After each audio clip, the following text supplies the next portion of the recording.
dar início a mais uma reunião da Academia Paulista de Letras Jurídicas. Começo fazendo ligeiras apresentações. A primeira é da nossa expositora de hoje, a nossa querida membro da nossa academia, a acadêmica Regina Beatriz Tavares da Silva, que acaba de publicar o Tratado da Pessoa Idosa. Portanto, diz respeito a todos nós. Muito obrigado. A mim também. Alguns mais, outros menos. Alguns mais, outros menos. Olha, a nossa academia, mais uma vez, agradece na pessoa do Dr. Francisco Pedro Jucá, nosso vice-presidente, nosso acadêmico e membro da FADISP, que teve a gentileza de ceder as suas instalações para não só as reuniões da academia, como também a sede administrativa da Academia Paulista de Letras Jurídicas. Nós esperamos, confiamos que a partir da próxima reunião nós tenhamos um número ainda maior de acadêmicos. Pretendo não fazer reuniões virtuais. Que pena. Eu acho que a academia é muito mais efetivo nós nos olharmos, nós sentirmos o calor humano nas nossas reuniões, e a FADISP tem sido tão generosa conosco, oferecendo essas belas instalações e também esse belo lanche que faz parte da nossa reunião.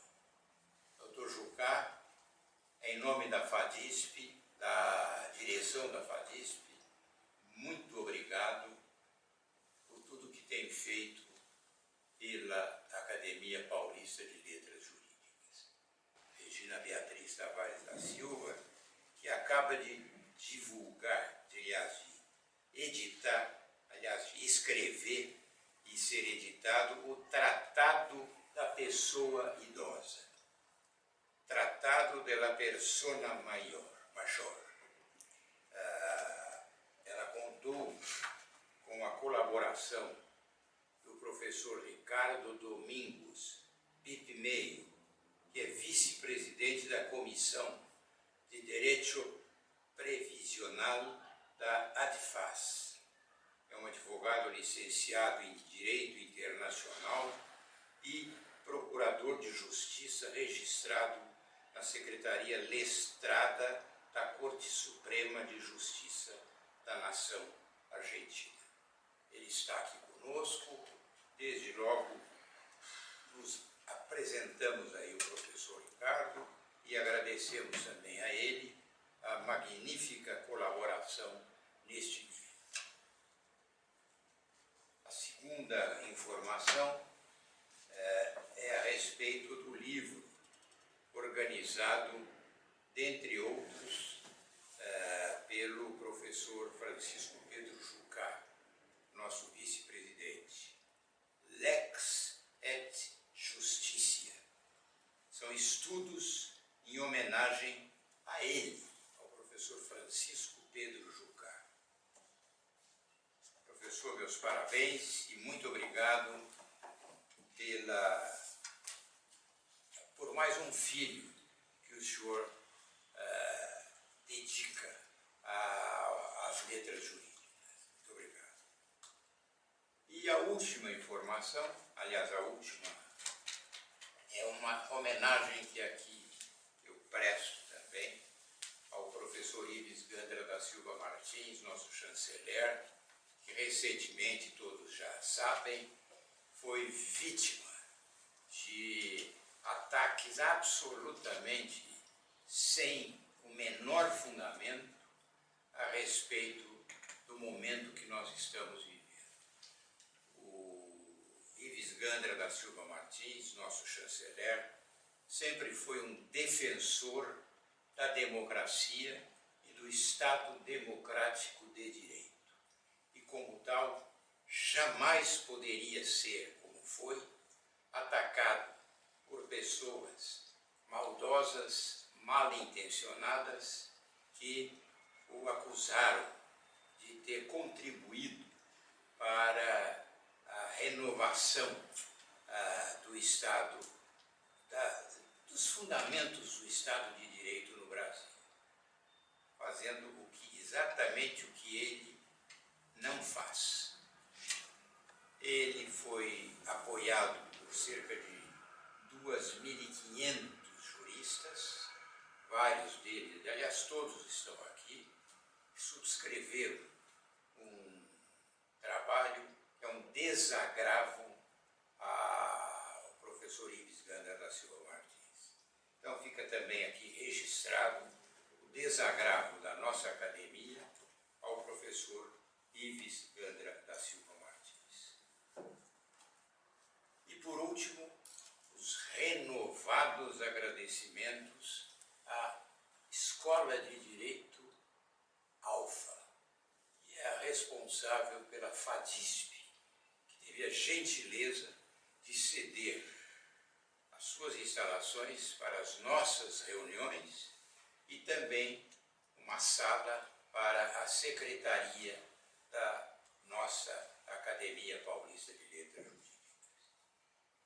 Nesse momento, o Dr. Francisco Pedro Jucá, nosso vice-presidente, está terminando o trabalho de colocar em ordem todas as nossas atas, todas as nossas, enfim, tudo aquilo que os registros exigem das academias, e em breve nós teremos condições já de anunciar a nova eleição para uma nova direção, uma nova diretoria da Academia Paulista de Letras Jurídicas. Eu quero aqui renovar aqui os meus agradecimentos pela colaboração de todos, em especial do Dr. Francisco Pedro Jucá.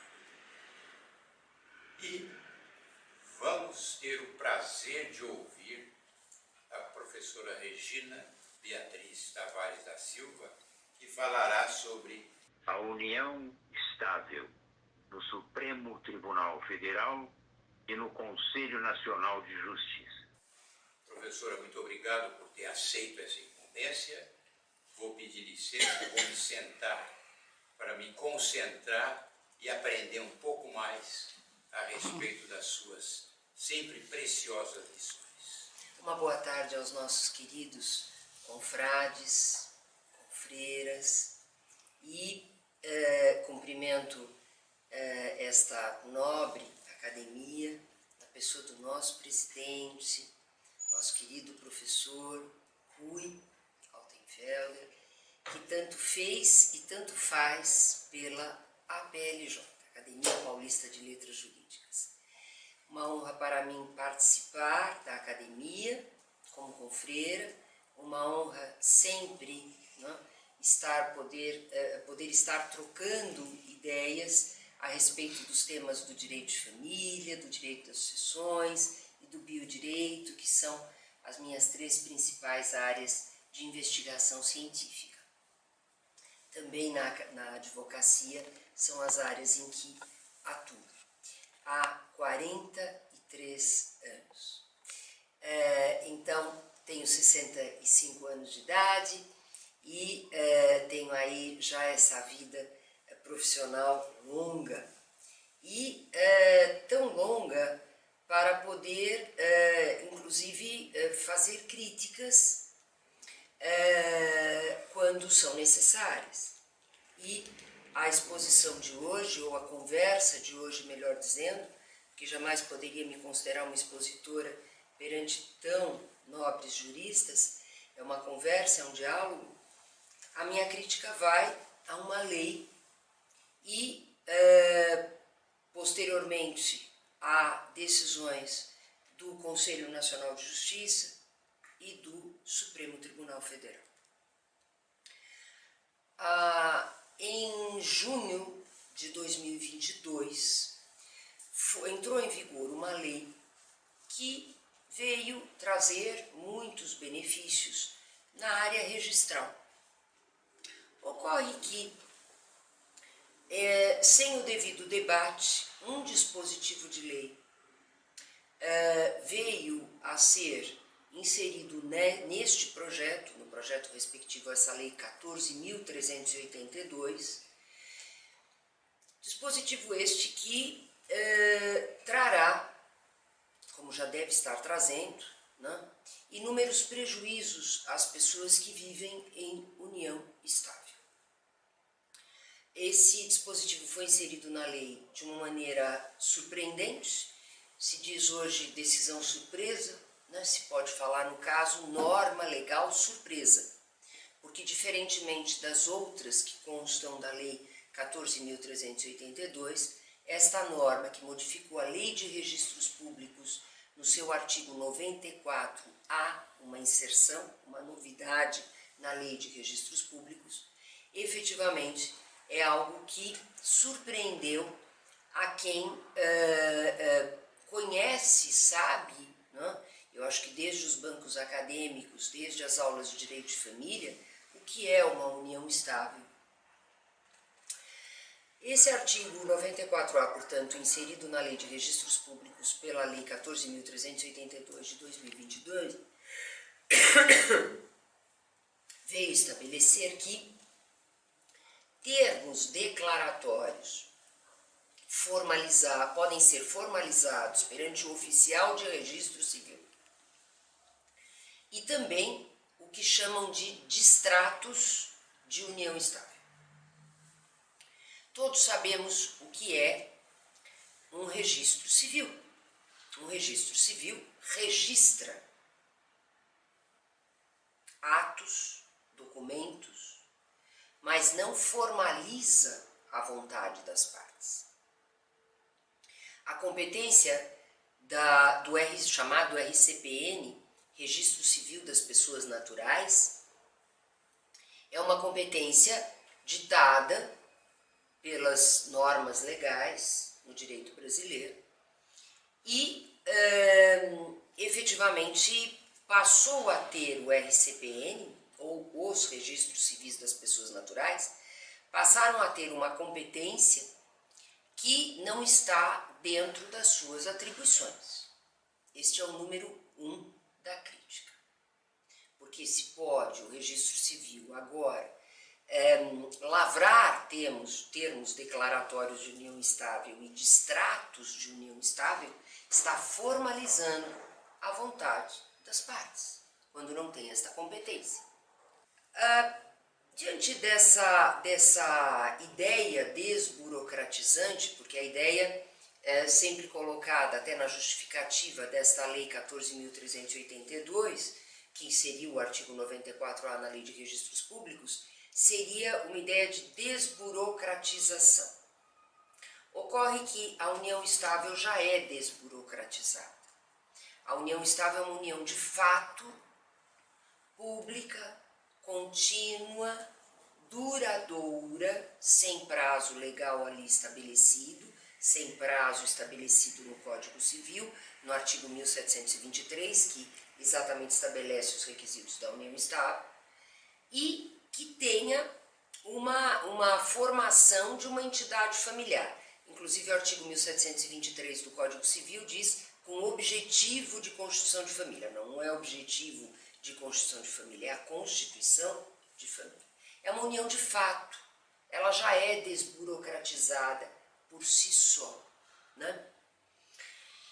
E, sendo uma união de fato, quando os envolvidos na união estável, por vezes chamados conviventes, por vezes chamados companheiros, resolvem dar a esta relação mais segurança jurídica, formalizam a vontade dos dois no termo declaratório perante um tabelionato de notas.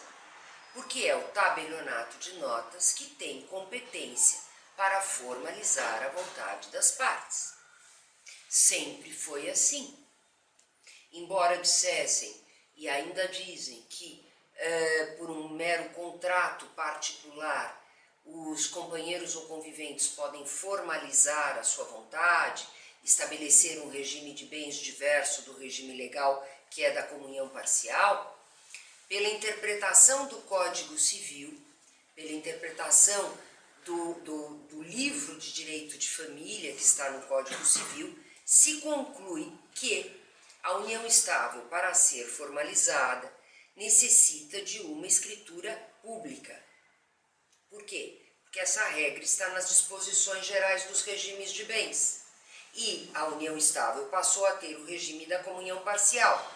E nessas disposições gerais está que, antes dos regimes de bens, que um termo, como um termo de um pacto antinupcial, no caso casamento, é realizado por escritura pública. Na união estável é o mesmo. Isso é uma norma de interpretação jurídica. Pois bem, com esta lei passaram então passou o direito brasileiro, né, o sistema jurídico brasileiro, a conter esta norma que contraria, como eu dizia antes, a própria lei que regulamenta a função notarial e a função registral. É a Lei 8.935 de 1994, que estabelece expressamente que a função notarial é de formalizar juridicamente a vontade das partes. Artigo 6º. Inclusive lavrar escrituras. Enquanto que a função registral, artigo 13º, é de efetuar as averbações ou os registros da sua competência. É efetivamente de pasmar a falta de atenção, se assim possa ser chamada, do legislador, ao mudar a função notarial e a função registral, estabelecidas numa lei, que é a 8.935 de 94, que é uma lei que tem a natureza de regulamentar uma disposição constitucional. Então, hierarquicamente, a Lei 8.935, ela teria que ser modificada, modificando-se a função registral, para se poder estabelecer que agora os registradores civis podem formalizar a vontade das partes. E é claro, como não se poderia deixar de esperar, todos nós sabemos da competência do Registro Civil das Pessoas Naturais, sabemos das suas atribuições, sabemos como é que funcionam os atos registrais. A ARPEN, que é a Associação dos Registradores das Pessoas Naturais, fez formulários de declaração de existência de união estável e de distrato, aspas, de união estável. Esses formulários, então, levam ao seguinte: duas pessoas que convivem numa união estável, depois de uma noite feliz,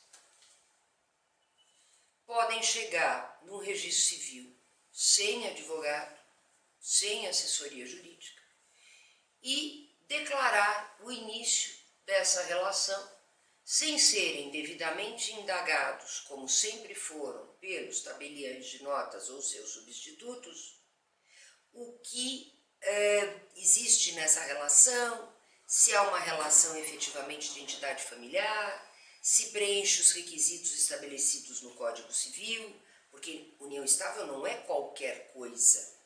União estável não é qualquer coisa nem na sua formação, embora seja uma união de fato, e também não é qualquer coisa nos seus efeitos.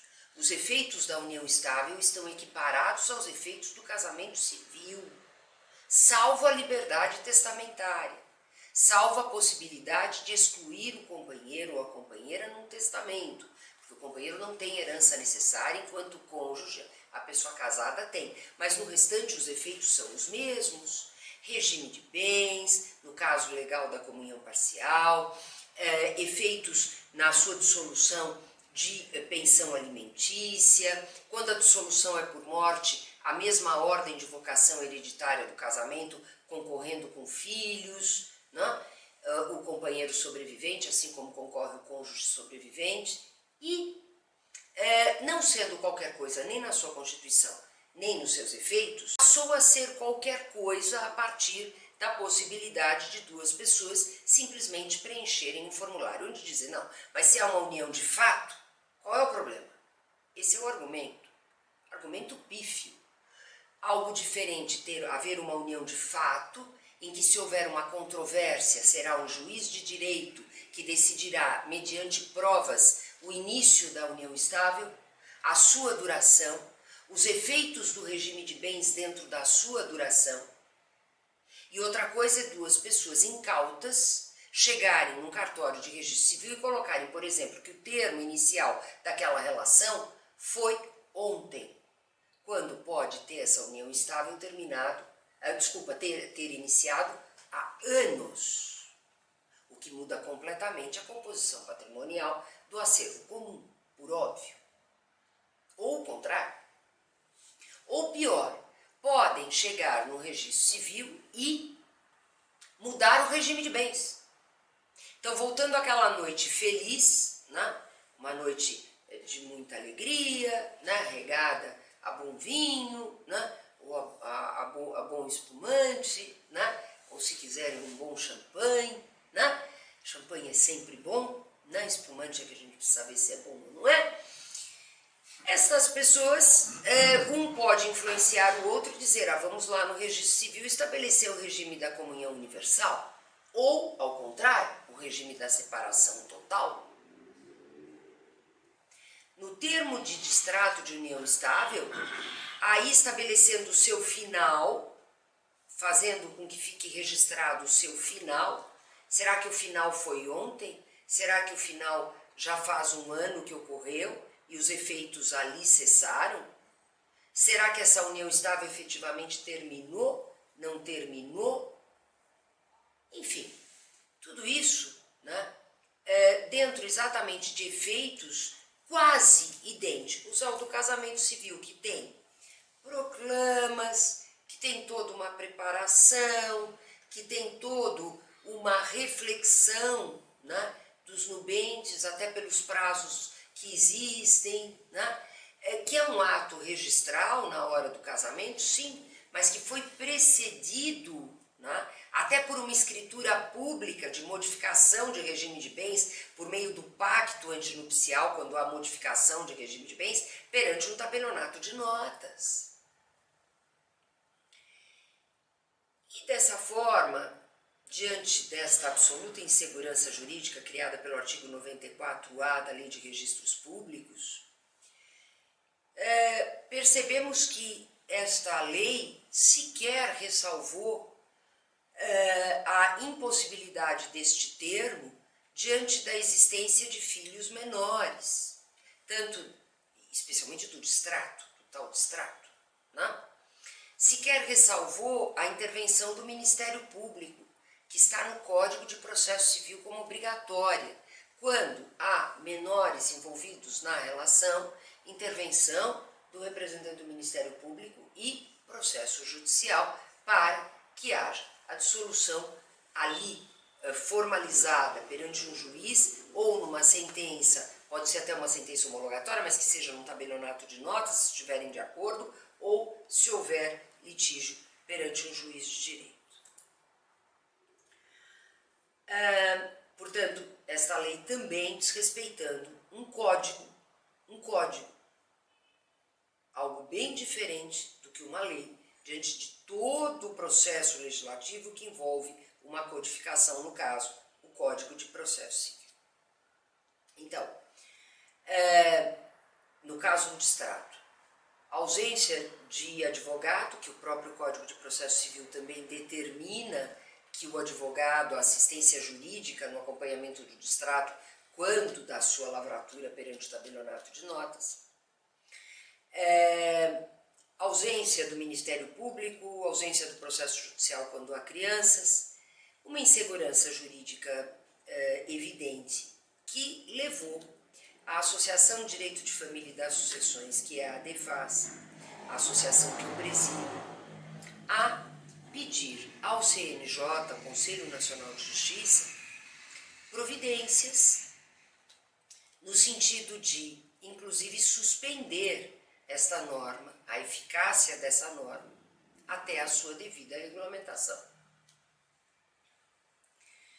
Porque uma lei que estabeleça, como estabeleceu, uma norma que inclusive não faz as ressalvas necessárias, uma norma que traz toda essa insegurança jurídica, se ela começa a ser aplicada, ela vai levando o quê? A prejuízos, né, aos envolvidos e ainda a uma evidente judicialização para quem tiver sido, por exemplo, enganado um pelo outro na lavratura de um desses termos. Bem, no Conselho Nacional de Justiça, nós temos atualmente a Corregedoria Nacional de Justiça, na Corregedoria Nacional de Justiça, o ministro Salomão, que em decisão monocrática não suspendeu, não fez o sobrestamento solicitado e veio então a dar um parcial provimento ao pedido da DEFAS. Só que um provimento insuficiente, determinando a presença de advogado, a assistência de advogado. Foi então editado o provimento 141 de 2023. Advogado no distrato e não no termo declaratório da existência da união estável. E também a obrigatoriedade do procedimento judicial com intervenção do Ministério Público quando houver menor ou nascituro na conformidade do Código de Processo Civil. Houve uma certa melhoria, sem dúvida, mas, repito, insuficiente, né? Porque quando não há filho menor ou nascituro, só a assistência do advogado nos continua a parecer insuficiente, porque o cartório de registro civil não tem competência para formalizar a vontade das partes, tem competência para registrar um ato anteriormente formalizado. Só que o CNJ, nesse provimento 141/2023, originário do pedido de providências da DEFAS, agravou os efeitos nocivos da norma, permitindo aspas, estabelecendo que o início da união estável passa a ser o dia do registro.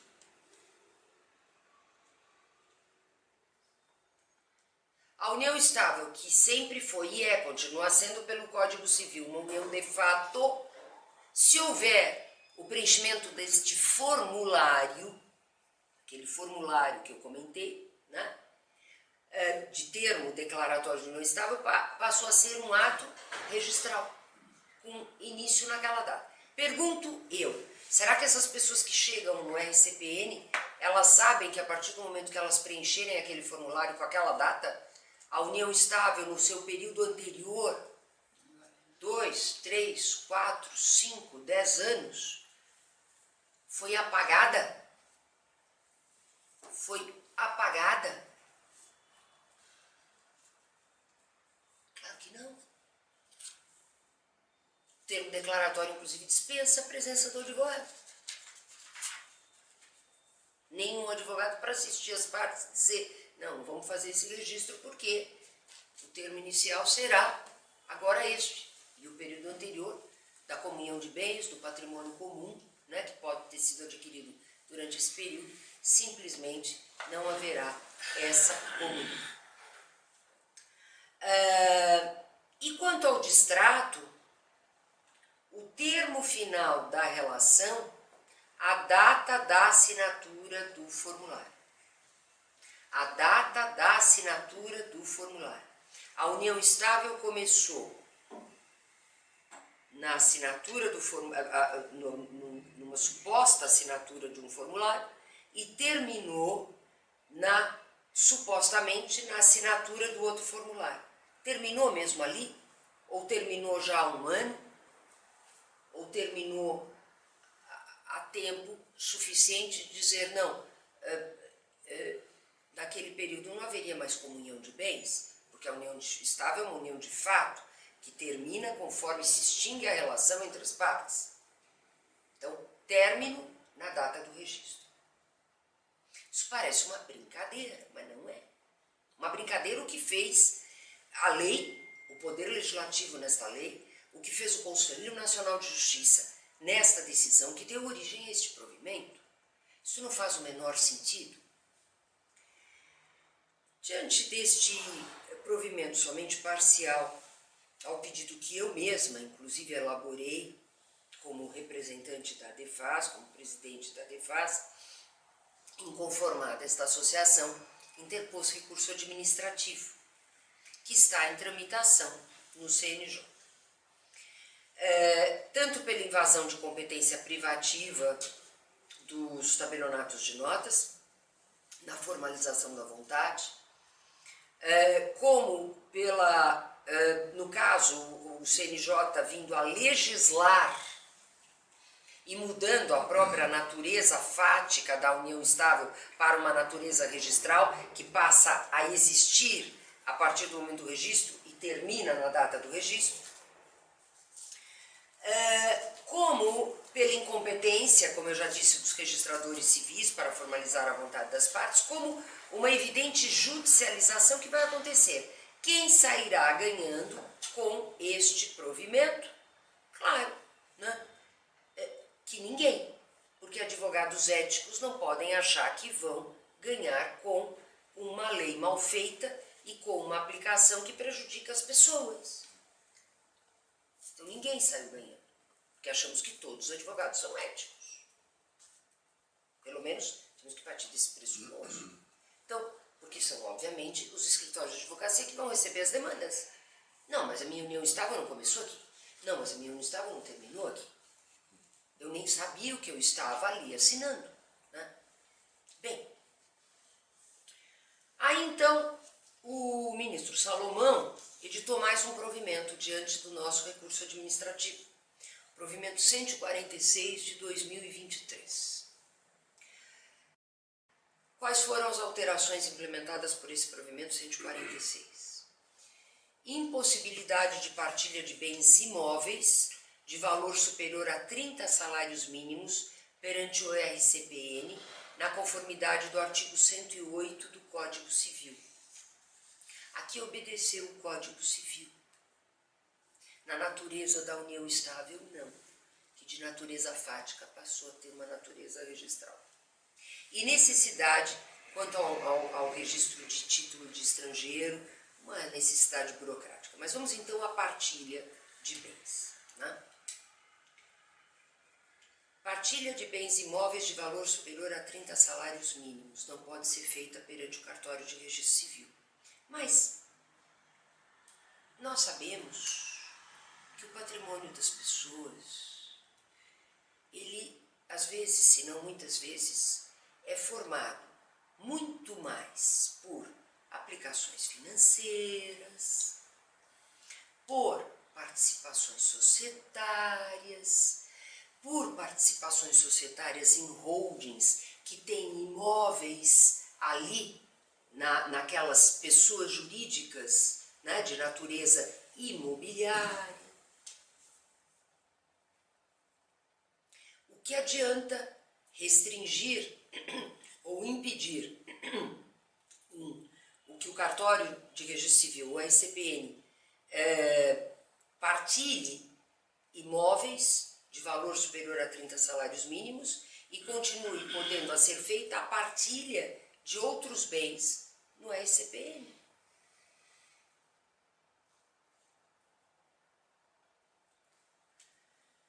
Essa é a situação que estamos vivendo. Esperamos que o nosso recurso administrativo venha a ser pautado. Temos que aguardar a pauta do Conselho Nacional de Justiça e a apreciação por todos os conselheiros do nosso pedido, que é um pedido de regulamentação desta lei, obviamente que em outros termos. E não nestes, somente nestes que foram estabelecidos ou, enfim, consolidados até em provimentos através das decisões monocráticas do ministro Luiz Felipe Salomão. A Associação de Direito de Família e das Sucessões, a DEFAS, também promoveu uma ação direta de inconstitucionalidade desse artigo 94A, portanto, esse processo perante o Supremo Tribunal Federal, e a primeira distribuição foi feita ao ministro Lewandowski, na época ainda, né, na ativa no Supremo Tribunal Federal. Nós pedimos então a inconstitucionalidade da norma e uma interpretação também conforme, da norma, para que pudéssemos ter a devida segurança jurídica em relação aos termos de união estável. Todos os fundamentos que nós apresentamos aqui, mais outros em relação ao Conselho Nacional de Justiça, estes que demonstram que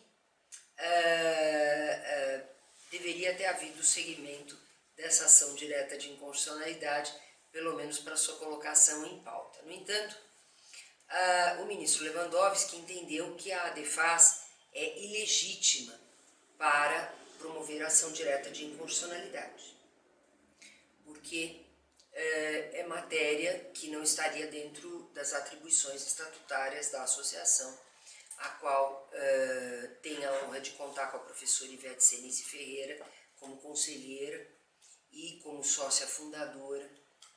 E, independentemente dos seus grandes juristas, né, que compõem a associação, a legitimidade da DEFAS existe porque, evidentemente, que essa norma, artigo 94A da Lei de Registros Públicos, que possibilita os termos declaratórios e os distratos de união estável nos cartórios de registro civil, é uma norma que diz respeito à união estável, às pessoas que vivem, especialmente às pessoas no sentido tanto pessoal, por exemplo, né, como eu dizia, no sentido alimentar, mas especialmente no sentido patrimonial, e a DEFAS tem no seu estatuto a norma expressa da proteção patrimonial.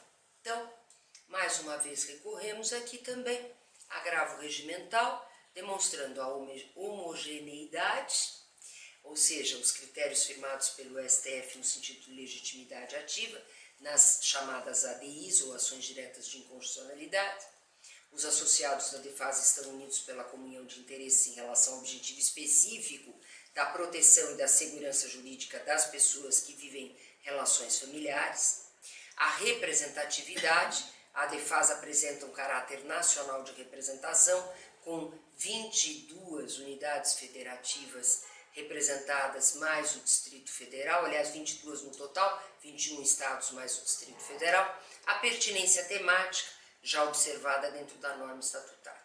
E estamos aguardando, portanto, que pelo regimento o novo ministro que ocupou o cargo deixado ou a vaga deixada, melhor dizendo, pelo ministro Lewandowski, venha então a poder apreciar e esperamos que coloque em pauta, tão logo seja possível, o nosso agravo regimental.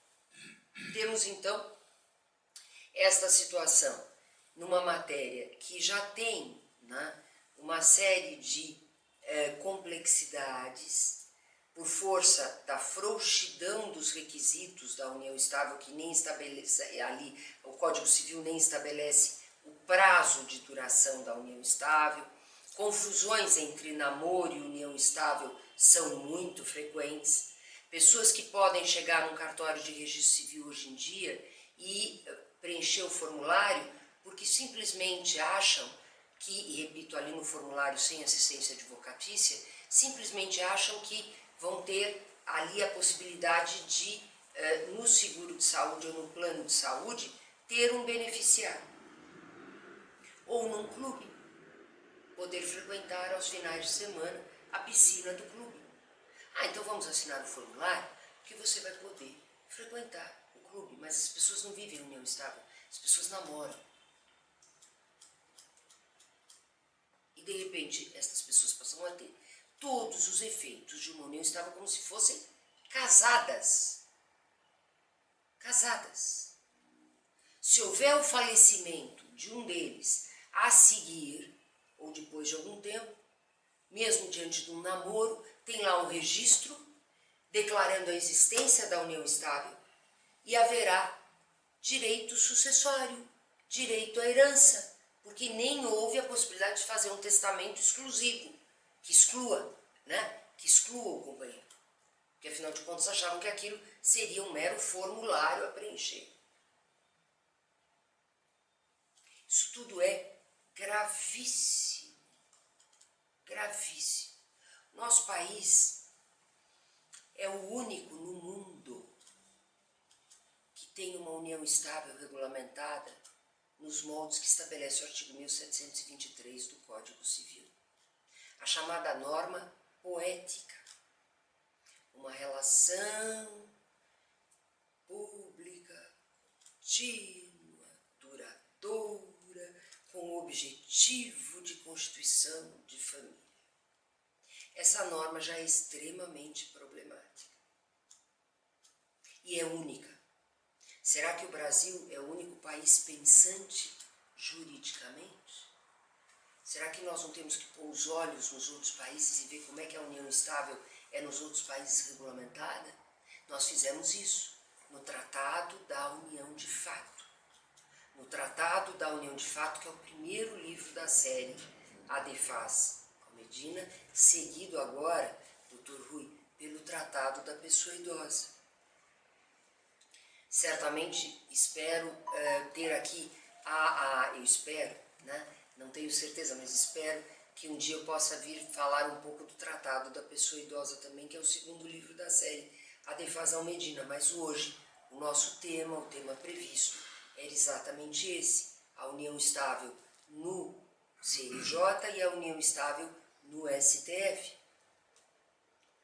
Na Argentina, para que tenham uma ideia, uma relação de fato, ela só pode começar a gerar efeitos se ela estiver escriturada perante um notário. Senão não tem efeito nenhum. Em Portugal, tem efeito. Qual o efeito?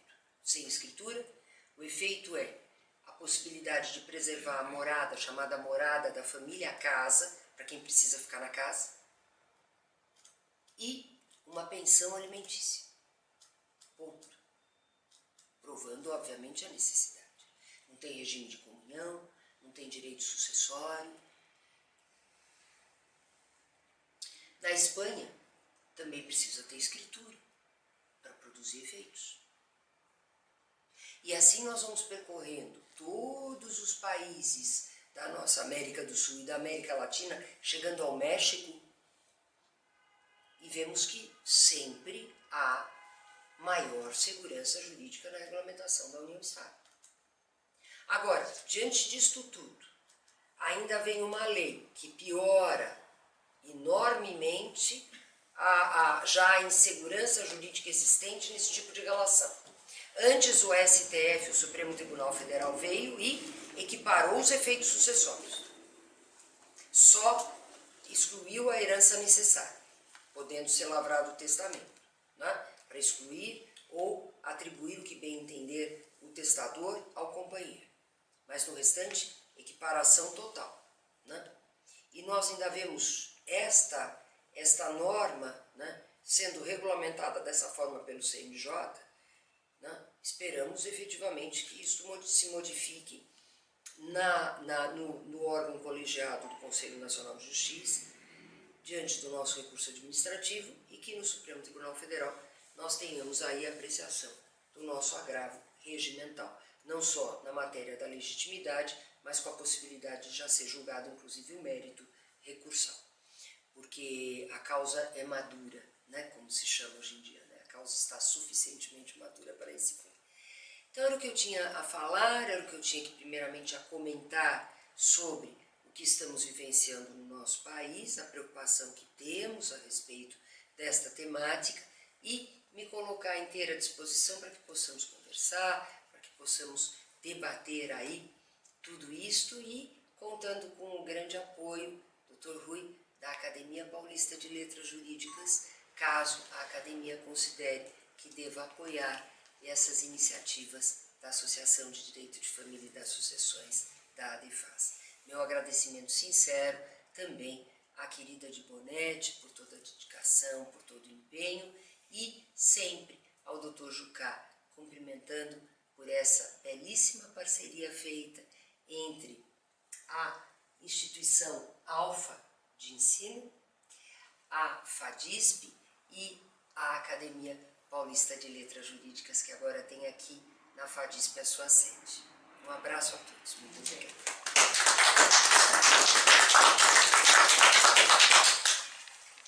Família, dirigindo uma associação já de conhecimento e respeito de todos os que labutam nessas áreas, eu faria apenas uma indagação à senhora. Diga, doutor. Em relação à união estável, é cabível a arbitragem?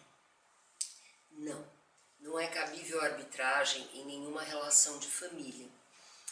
Existem várias propostas para que a arbitragem tenha cabimento em questões de ordem patrimonial na união estável e no casamento, né? Porque hoje em dia, quando falamos em união estável, temos que olhar também para o casamento. Os efeitos são praticamente idênticos. Efeitos pessoais e patrimoniais, tanto na dissolução em vida quanto na dissolução por morte, idênticos ou quase idênticos. Repito, só a herança necessária é que não existe na união estável, enquanto ela existe, o direito à legítima herança necessária no casamento. Mas são iniciativas. Debates já foram feitos, inclusive, naquelas jornadas de direito civil, vários debates em várias jornadas. Eu sempre participo das jornadas de direito civil.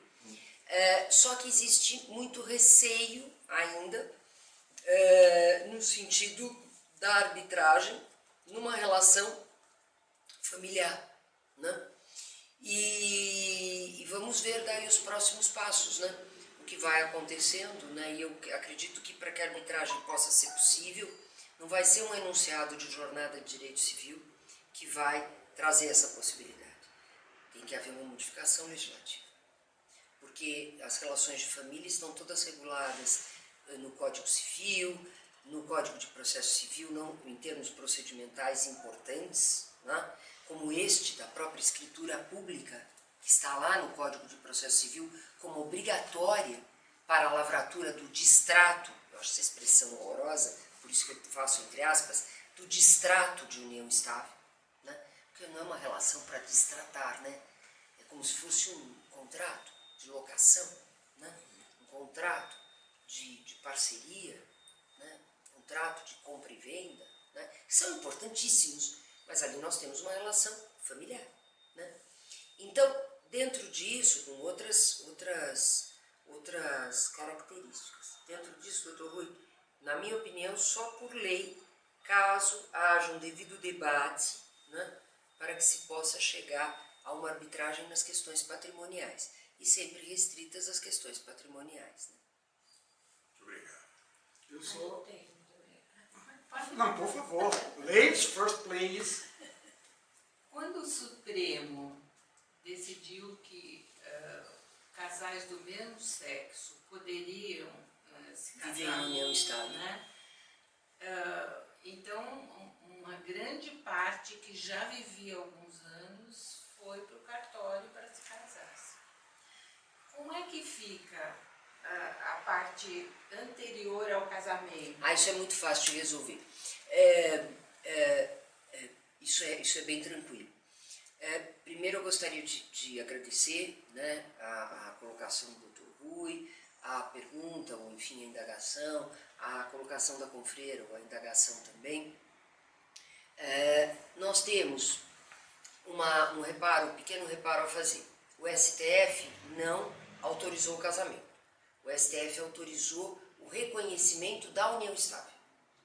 E foi o CNJ que resolveu sobre a possibilidade do casamento, a possibilidade jurídica do casamento civil. Logo depois, por sinal. Foi tudo muito perto mesmo. Realmente foi. Mas parece que foi uma instrução. É uma resolução. Alguma coisa, É uma não resolução. uma lei, né? Não, é uma resolução. É administrativo, porque o CNJ só tem competência administrativa, né? Então, vendo a competência que tem sobre os cartórios, regulou, né, a possibilidade, aspas, regulou, né, de casamento civil. O que acontece então com esse período anterior? Indo exatamente à sua indagação. O período anterior, ele, em qualquer tipo de casamento, inclusive o casamento heterossexual, ele nunca é apagado. Por isso que há sempre a possibilidade de propositura de uma ação de divórcio cumulada com reconhecimento do período anterior da união estável. Então, se o regime de bens for o mesmo, né, comunhão parcial, não houve mudança no casamento, inclusive sempre com o mesmo regime. Se mudou o regime na hora do casamento por uma separação total, por exemplo, né, que é uma das opções mais utilizadas hoje em dia na hora da mudança do regime, que dá autonomia, dá liberdade para as pessoas, né, o período anterior fica em comunhão parcial, desde que não houvesse antes ali a escritura pública, né, agora, quiçá, né, o termo declaratório de união estável para mudar o regime, entendeu? Então é tranquilo, não há prejuízo. O período anterior Não há ao prejuízo. casamento. O Poder Judiciário trouxe, né, essa interpretação diante de doutrina balizada, né, para que pudesse ser garantido a garantida segurança jurídica. São questões novas que não estão assim abrangidas pela lei. E que não há divulgação, né? É. Ninguém fica sabendo, só os Cada profissionais. Só os Os especialistas. especialistas. Inclusive esse artigo 94A. Exatamente. Aí a necessidade do advogado, né? Não há mesmo uma divulgação. Né? Não há uma divulgação. A mídia, que é quem mais divulga, a gente sabe de tudo isso, né? Ainda mais hoje em dia, né? Não se interessa por esse tipo de tema. Conseguimos inserir na mídia algumas vezes esta temática, mas com muito esforço. E o direito de família se tornou muito complexo. Muito complexo. Antes nós tínhamos o casamento, se houvesse uma relação fática entre duas pessoas, era necessário provar esforço comum para poder ter direito à partilha. Né? De repente a união estável passou a existir no plano legal e com regime de comunhão parcial, com os efeitos pessoais. De repente o Supremo Tribunal Federal estabelece a inserção do companheiro no 1829 do Código Civil, ou seja, na mesma ordem de vocação hereditária. O companheiro que pode ter sido só um namorado, o sobrevivente, ele pode vir a concorrer com os filhos do falecido. E isso é culpa do 1723 do Código Civil. Estes aspectos, né, desta complexidade da insegurança jurídica que causa. Porque as pessoas têm casamento gratuito. Quem quer casa, já dizia minha avó. Quem não quer, não casa. E se um quer e o outro não quer, que aquele que quer vá buscar alguém que queira. Enfim, ou sei lá, né? Faça alguma coisa na vida, porque desculpa, mas realmente é tudo um absurdo. Eu repito, nós examinamos no Tratado da União de Fato, diante de um congresso internacional que a DEFAS fez com 2.000 participantes. Foi virtual. Foi um congresso, esse número de participantes, ele foi o primeiro congresso virtual temático, logo que veio a pandemia, né? Que as pessoas estavam ávidas por eventos, né? Foi uma grande oportunidade para a DEFAS. Tivemos 2.000 participantes. E desses 2.000 participantes, nós tínhamos ali palestrantes de 12 países. 12 países. Grandes professores universitários, conhecedores do direito de família. E quando nós começamos, e eu fiz exatamente para saber, né? Eu tenho essa curiosidade, eu não tenho como conhecer essa legislação, ninguém tem, né? Vamos trazer esse debate, né? Nenhum estabelece uma norma dessas, requisitos frouxos e efeitos fortes. Nenhum país. Então, já temos uma norma que precisava estabelecer um prazo de duração, precisava estabelecer outras formalidades, né? Não deveria ter equiparado na ordem de vocação hereditária, porque as pessoas inclusive perderam a autonomia de vontade. Que agora todo mundo é obrigado a casar. É. Aspas. Não sei se eu fui clara, doutor. No fim e ao cabo, doutor Rui, toda pessoa que quer viver com outra pessoa numa relação de família, seja homo, seja hétero, não importa, é obrigada a ter os mesmos efeitos ou quase os mesmos efeitos do casamento. A pessoa não tem liberdade, não tem autonomia, não pode escolher. Ainda bem que, graças ao trabalho da DEFAS, nós conseguimos a exclusão da herança necessária. Mas nós conseguimos que o 1845, que é o que estabelece a herança necessária no Código Civil do Cônjuge, não fosse aplicado à união estável. Embora ainda haja quem diga que tem herança necessária, porque aqui no Brasil se fala qualquer coisa sem qualquer fundamento, né? Nós tivemos um debate na jornada sobre isto, né? Eu tinha ido despachar um outro processo com o ministro Alexandre de Moraes, que exatamente era com quem eu precisava despachar aquele processo da ADEFAS, e eu voltei correndo para jornadas, eu pus o pé dentro do auditório, aspas, né, doutrinadores, juristas, defendendo que na união estável existe direito à herança necessária. Daí eu vinha com o computador, com os elementos, com os dados, com os fundamentos, com a tese de repercussão geral do STF, que é do tema 809, da equiparação dos efeitos sexuais à união estável. Tive que ler a tese, tive que ler as decisões posteriores e embargos. E aí a votação foi no sentido de que o enunciado não poderia ser formulado nesse sentido. Mas por pouco tivemos um enunciado que tem natureza interpretativa, então tem importância. Enunciado das jornadas tem importância, porque tem natureza interpretativa, né? E nós estamos vivendo estes tempos, né, difíceis, né?